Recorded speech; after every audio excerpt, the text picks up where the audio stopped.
Flagra a operação para apurar indícios de desvio de dinheiro público, cota parlamentar. 2 deputados federais foram alvos de mandados de busca e apreensão hoje no início da manhã. Nós estamos falando de Sóstenes Cavalcante e de Carlos Jordi, ambos do Partido Liberal do Rio de Janeiro, a legenda do ex-presidente Jair Bolsonaro. Essa operação de hoje foi deflagrada a mando do ministro Flávio Dino, do Supremo Tribunal Federal. E é um desdobramento de uma outra operação que aconteceu em 19 de dezembro de 2024, há exatamente um ano. Naquela época, assessores ligados aos 2 parlamentares tiveram documentos e aparelhos telefônicos apreendidos pela Polícia Federal para perícia. Durante todo esse tempo, os materiais recolhidos foram periciados pela Polícia Federal e há indícios de desvio de cota parlamentar. O que é isso? É um dinheiro do orçamento público dado mensalmente para senadores e deputados, dinheiro em espécie que é repassado para esses parlamentares, para as despesas do dia a dia, como passagens aéreas, compra de terno, despesas pessoais, então ali durante o exercício do mandato.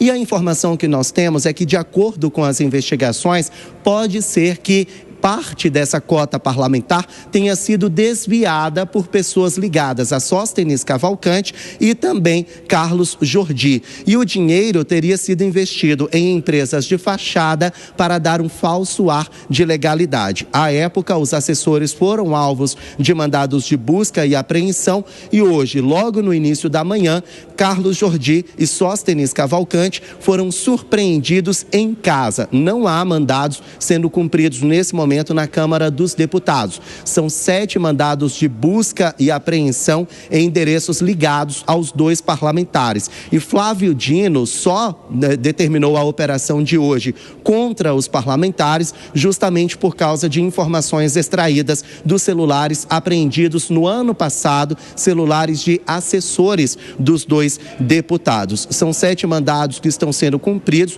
Carlos Jordi já se pronunciou pelas redes sociais, disse que hoje é aniversário da filha dele. No ano passado também teve operação contra ele, exatamente no dia do aniversário da filha, então ele alega perseguição política. Vamos ouvir. E eu teria desviado recursos da cota parlamentar para uma empresa de fachada com aluguel de carros, sendo que é a mesma empresa que eu alugo carros desde o início do meu primeiro mandato. A mesma empresa que o deputado Sóstenes, que também, acredito que esteja também sendo alvo de busca e apreensão, que também aluga veículos dessa mesma empresa desde o início do primeiro mandato dele. E a alegação deles é tosca. Bom, eu estou com uma nota da Polícia Federal e ela diz o seguinte: de acordo com as investigações, agentes políticos, servidores comissionados e particulares teriam atuado de forma coordenada para desvio e posterior ocultação de verba pública. E eles podem responder por crimes como peculato, lavagem de dinheiro e organização criminosa. Carlos Jordi, como vocês viram, negou qualquer envolvimento, qualquer desvio de cota parlamentar. Eu entrei agora em contato com Sóstenes Cavalcante no celular dele, mas ainda não obtive retorno. Essas informações estão sendo atualizadas a todo momento. Eu acabei de receber, inclusive, fotos de dinheiro em espécie que foi apreendido pela Polícia Federal. Então, vou fazer o seguinte: eu vou apurar o que são essas apreensões, o que é esse dinheiro, e a qualquer momento eu posso voltar com novidades. Tá combinado, então. Igor Damasceno, em Brasília, trazendo, portanto, detalhes dessa operação que ocorre nesta manhã de sexta-feira. Daqui a pouco o Igor vai voltar detalhando mais essas ações. Muito obrigado, viu, Igor, por enquanto. E é assunto para a gente já repercutir aqui com os nossos analistas de hoje, a Jess Peixoto e também o Roberto Mota. Ô Jess, acho que o mais triste nessa história toda é que a gente não para de falar da possibilidade de desvios de emendas parlamentares, de cotas parlamentares, ou seja, volta e meia, os nossos políticos vão sendo questionados e meio que colocados na berlinda, o que sem dúvida nenhuma é uma grande decepção para o eleitor de um modo geral aqui, independentemente da sua ideologia, não? Com certeza, a pauta da corrupção no Brasil, ela precisa voltar a ser dada a devida importância, não apenas em situações que envolvam esses parlamentares, mas nas situações que envolvem, como nós vimos, os esquemas gigantes de corrupção que estão dentro do INSS, que ontem fizeram o número 2 do INSS cair. Então, é um problema endêmico e causa muito dano. Agora, o que me chama a atenção nesse caso? Teria sido um esquema, ainda vale dizer que eles ainda não estão condenados, nem mesmo os assessores, em relação a esse aluguel dos carros. E fica o questionamento, será que este é um recurso necessário? Será que o valor que se está colocando nas cotas e suas razões também são necessárias, ainda que sem desvio ou corrupção? Porque eu acho que isso também importa. E o Igor Damasceno bem colocou a situação da apreensão. Não teve mandado na Câmara dos Deputados, mas sim nas casas, nos espaços que os parlamentares ocupam. Eu escutei de algumas fontes que, inclusive, o celular deles foi ali apreendido. Nós estamos falando do celular de 2 deputados federais, que há pouco nós vimos numa matéria colocando situações em relação ao líder do PL, Sóstenes, deputado PL do Rio de Janeiro, colocando uma situação ali de possível perseguição, acusações de perseguição no caso de Eduardo Bolsonaro e Ramagem. Os alvos serão sempre iguais, nós teremos sempre esse mesmo tratamento, porque eu sou uma entusiasta do trabalho da PF e eu espero que ele vá além e que essa investigação conclua e que para mais parlamentares isso aconteça. Não só a situação de corrupção, mas de ver possíveis desvios, como esse dinheiro, esse recurso está sendo utilizado. Acho isso muito bom para a democracia, mas que aconteça sempre dos dois lados. E aí, Mota, a gente sempre pensa no sentido do impacto político, né? Tanto para o partido quanto para a imagem e liderança desses deputados. Mais 2 parlamentares de direita sendo alvo de investigação. Deve ser apenas coincidência, claro. Logo, o deputado Sóstenes, um dos líderes mais vocais e assertivos da oposição. E uma operação determinada diretamente pela Corte Suprema, que deveria ser uma corte constitucional.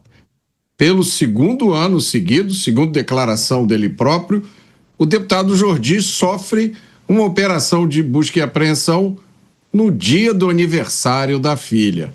Deve ser coincidência. É preciso aguardar mais informações, claro, mas o cenário, do ponto de vista político, parece muito claro.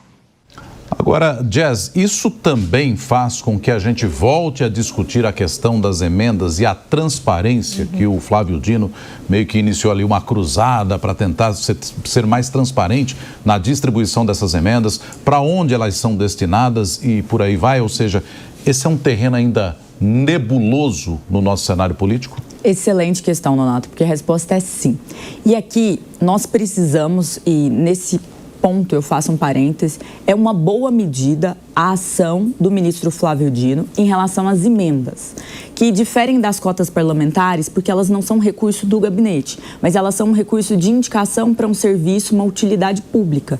É importante que se tenha escrutínio, que a gente realmente reavalie situações como a emenda PIX, a RP6, que foi intitulada de emenda do relator, que é uma emenda que muitas vezes não tem um plano de trabalho, um projeto claro que foi apresentado. Então, por se tratar de dinheiro público é dinheiro do povo, tem que se ter toda essa transparência. Vale lembrar que no final do ano passado, esse foi um impasse de Arthur Lira, à época presidente da Câmara dos Deputados, com o Supremo Tribunal Federal, e isso fez com que o Congresso Nacional trabalhasse até dezembro. Aqui não, aqui é uma situação do recurso das cotas em relação a 2 parlamentares. Com certeza hoje, parlamentares irão conversar com Hugo Mota, buscarão a figura de Hugo Mota para falar sobre as prerrogativas e para reclamarem desse tipo de situação em relação aos deputados federais. E aqui eu não estou fazendo um juízo de valor do certo ou errado, mas isso acontecerá. Só que o Hugo Mota está tão fragilizado nesse momento que eu não duvido que eles procurem mesmo quem estava presente no ano passado em relação a isso, o deputado federal Arthur Lira. Agora, Mota, esse caso, na sua avaliação, é algo mais isolado, né? Um esquema isolado ou um problema que é estrutural? Há muitos problemas a serem corrigidos no país, tá? Mas existe uma coisinha chamada separação de poderes. O legislativo legisla, o executivo administra o país e o judiciário cumpre a lei. O judiciário não legisla e nem administra o país. O judiciário não é o poder supremo do país, com o poder de decidir sobre tudo e o dever de resolver todos os problemas. Não é assim que uma república funciona. Porque se essa for a nova realidade do Brasil, a gente tem que parar de usar o termo república. Obrigada.